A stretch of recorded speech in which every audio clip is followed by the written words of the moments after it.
Hi കൂട്ടുകാരെ, നമുക്കിന്ന് ഗണിതത്തിലെ 2 ചോദ്യങ്ങൾ നോക്കിയാലോ.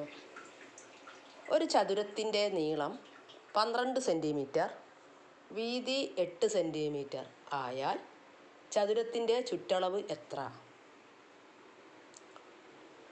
ചതുരത്തിൻ്റെ ചുറ്റളവ് എങ്ങനെ കാണുക? ചതുരത്തിൻ്റെ ചുറ്റളവ് സമം 2 നീളം കൂട്ടണം 2 വീതി. അതായത് ചതുരത്തിൻ്റെ 2 വശങ്ങൾ തുല്യമായിരിക്കും. 2 നീളവും 2 വീതിയും തുല്യമായിരിക്കും. ഇവിടെ നമുക്ക് തന്നത് 12 സെൻറ്റിമീറ്റർ നീളവും 8 സെൻറ്റിമീറ്റർ വീതിയുമാണ്. അപ്പോൾ 2 നീളവും 2 വീതിയും എന്ന് പറഞ്ഞത് 12 സെൻറ്റിമീറ്റർ കൂട്ടണം 12 സെൻറ്റിമീറ്റർ കൂട്ടണം 8 സെൻറ്റിമീറ്റർ കൂട്ടണം 8 സെൻറ്റിമീറ്റർ ആയാൽ 24 കൂട്ടണം 16 സമം 40. 40 സെൻറ്റിമീറ്ററാണ് ചുറ്റളവ്.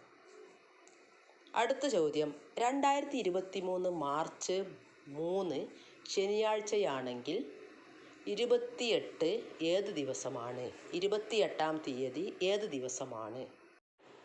3-ാം തീയതി ശനിയാഴ്ചയാണെങ്കിൽ 3ഉം 7ഉം അടുത്ത ശനിയാഴ്ച 10-ാം തീയതി, അടുത്ത ശനിയാഴ്ച 17-ാം തീയതി, അടുത്ത ശനിയാഴ്ച 24-ാം തീയതി, പിന്നെ 25-ാം തീയതി ഞായർ, 26 തിങ്കൾ, 27 ചൊവ്വ, 28 ബുധനായിരിക്കും.